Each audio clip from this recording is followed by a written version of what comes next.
with Buffalo 2 years ago. He spent a year out. Was with Nagy up in Philadelphia. So now he's back to help the Bears and their run game. And I'm really happy for Juan. So I posted a picture of Juan on my Facebook page. And you can see Juan playing in action on my YouTube channel in some of our games. Yeah, actually. When I was with the San Antonio Gunslingers in the USFL, so I just thought I'd throw that out. Well, by all means. And actually, Bill, I did see it on your Facebook page. I thought it was pretty interesting. So thanks for sharing that with us. Okay. On to the Final Four, the final game of the weekend. Seattle is in Philadelphia to take on the Eagles. This one's a very interesting one. I've got to go with Seattle here. For some reason or another, I think Marshawn Lynch might actually have a decent game, and you never go against Russell Wilson in the playoffs. So I welcome you to differ or agree, whatever you decide you want to do on this, Bill. Well, I don't think you're going to get an argument for me. I'm going to go with Russell Wilson. I like him in big games. I know they're on the road. They could have easily been at home because that game was a coin flip with the 49ers the other day.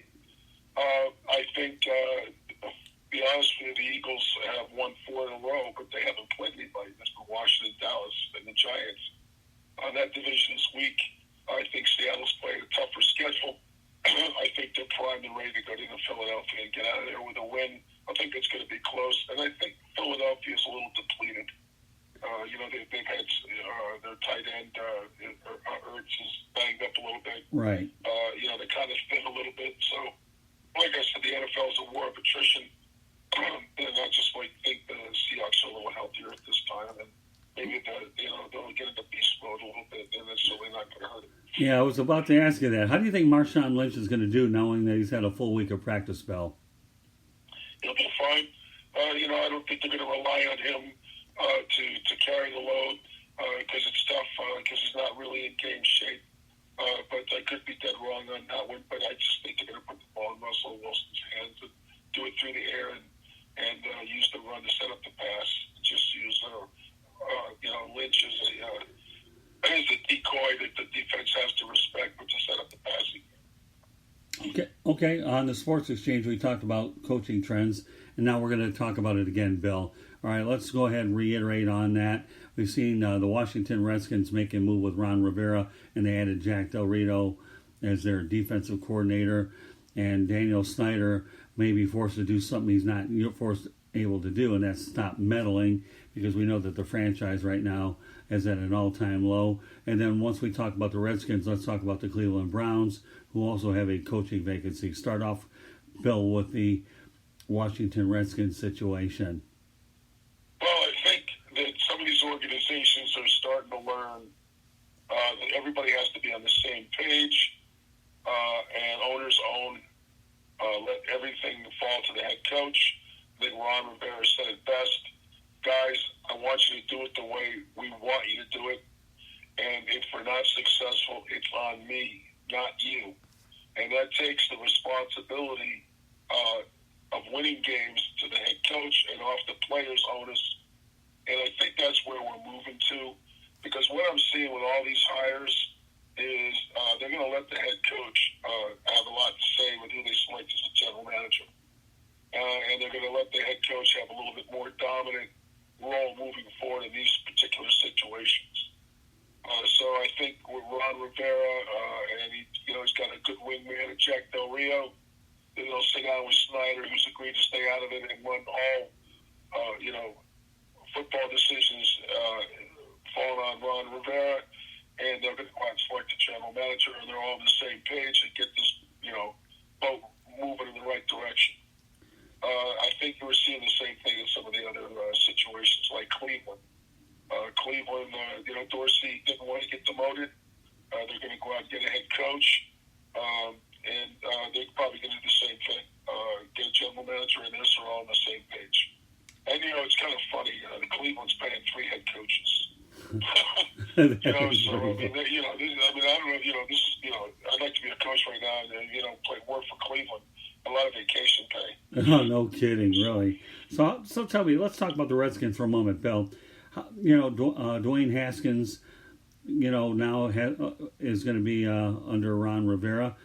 No more antics for Dwayne Haskins. He better go ahead and grow up pretty quick, because if he doesn't, Ron Rivera, I have a feeling, will get rid of him no matter what his draft selection is. And I think that Snyder realizes that his franchise is in such a sorry state that he may have to bite the bullet on that draft choice, knowing full well that if Haskins doesn't straighten out, the word bust is one that could definitely be tagged to him. Well, I think Ron was the perfect hire, and the reason is that when you're a rookie and you're handed the keys to the car, you got to be mentored by someone who's done it. And Ron's been a player. He's also won a Super Bowl. He's also been a coach. He's also had a high-profile quarterback. So Haskins has something to latch on to. And I have a real issue with organizations drafting, what I consider to be really good kids and really good players, and then putting them in situations where they're thrown to the dogs. And, in all fairness to him, he was thrown to the dogs about three-quarters of the way through the season when Callahan was named head coach and Gruden got fired. And he winged it out there for a little while, but showed that he has some ability. But I do believe that the fly in the ointment here is Alex Smith. Right. Because Alex Smith is coming back, and he's a veteran quarterback. So, you're going to have a veteran in there. You're going to have Haskins in there, who's a rookie with a lot of upside. And, the best quarterback will play. And I believe they also have Case Keenum. So there's going to be some situations in there where that quarterback room can get pretty healthy pretty quickly. They've got some skills. I just think that the team needs to focus on being a disciplined ball club. And they played hard. They're going to go out and revamp, and get some players in there. And I believe that the Redskins will come back pretty quickly. And, it'll also give Haskins, an opportunity to develop the right way, rather than just being thrown to the dogs. Well, That's what you want. That's what you want. Not only that, you have Colt McCoy there, so you have a very crowded quarterback room in DC. We'll see which one of those guys going to be gone. One of those guys going to be gone. No, I know.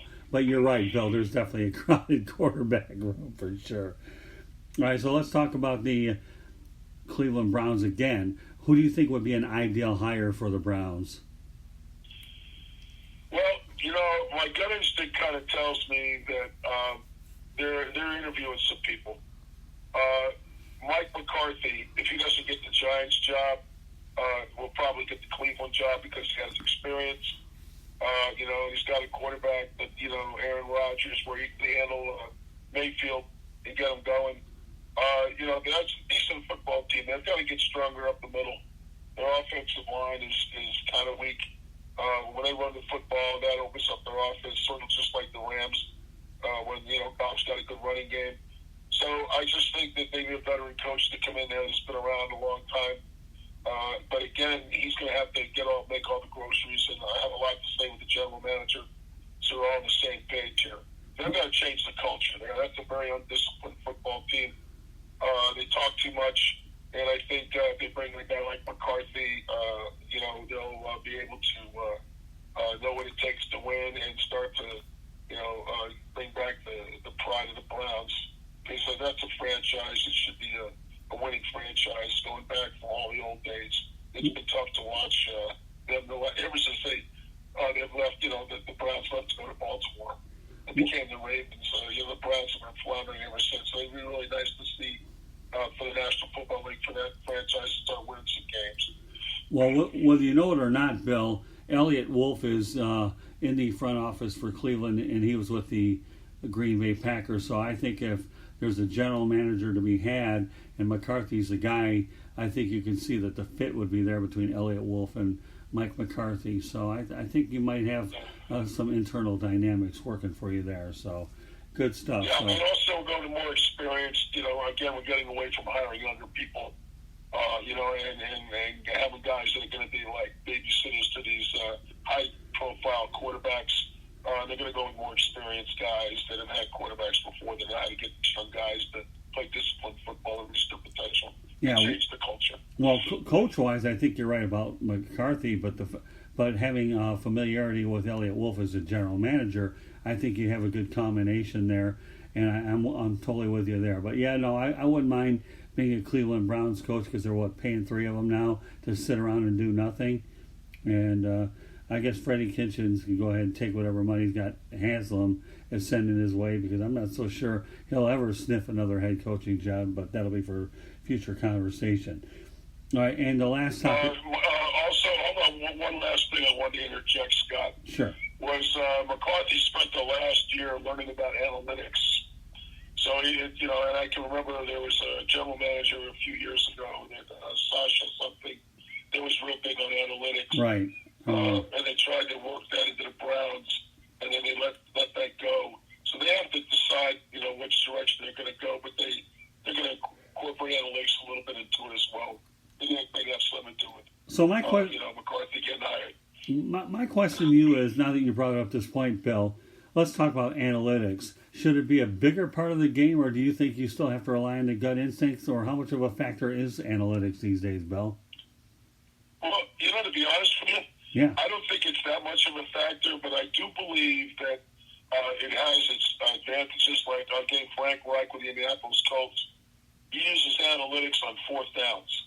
Okay. So he will literally go to the analytics and say, what probability do we have on 4th and 1 or 4th and 2, or even sometimes in key situations 4th and 3 and longer to make it, and that's all they use it for. And I think that's not a bad way to go. It's like probability analysis. Yeah, I'm with you there. The stuff, I just don't see a whole lot to it other than just basically play calling. I agree. You know what? There's always a room for some analytics, but again, overdoing with analytics to me doesn't get it done either. I don't care if it's situational, Bill, whether it's a fourth down or regardless of what the down is, analytics can fit in, but don't overuse it to a point where it dominates the human element. I have a problem with that. Okay. It depends on the sport, Scott. No argument here. Right. I would say baseball probably has more of a reason for using it because it's more of a numbers game. Right. Football is a little bit different. It's the ultimate team sport, so you have to have, one guy doing his job and 10 other guys doing their jobs at the same time.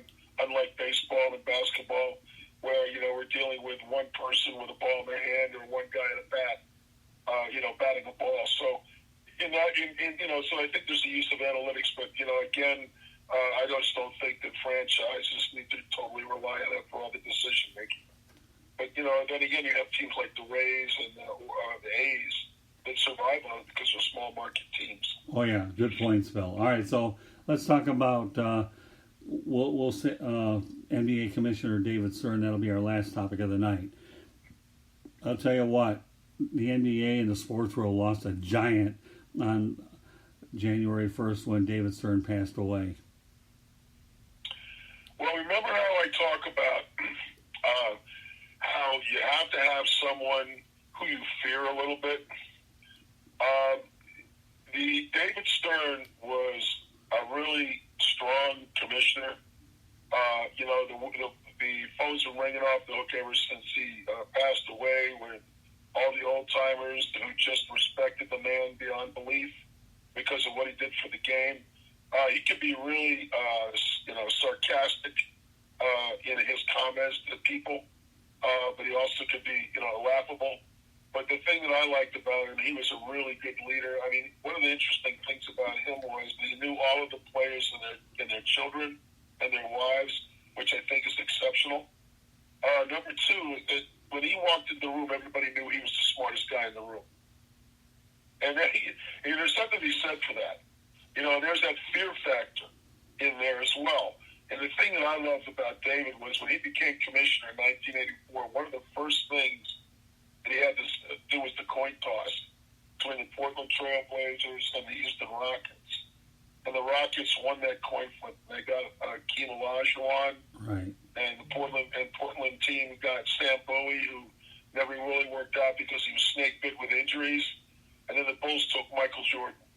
And, it's kind of interesting that the commissioner started out with probably two of the greatest basketball players that were in NBA history that led their franchises to NBA titles. And there, David Stern is, handling the coin flip. The other thing I will mention, and this is kind of funny, is remember when Patrick Ewing got selected by the Next. New York Knicks, Yeah. and they were all saying how those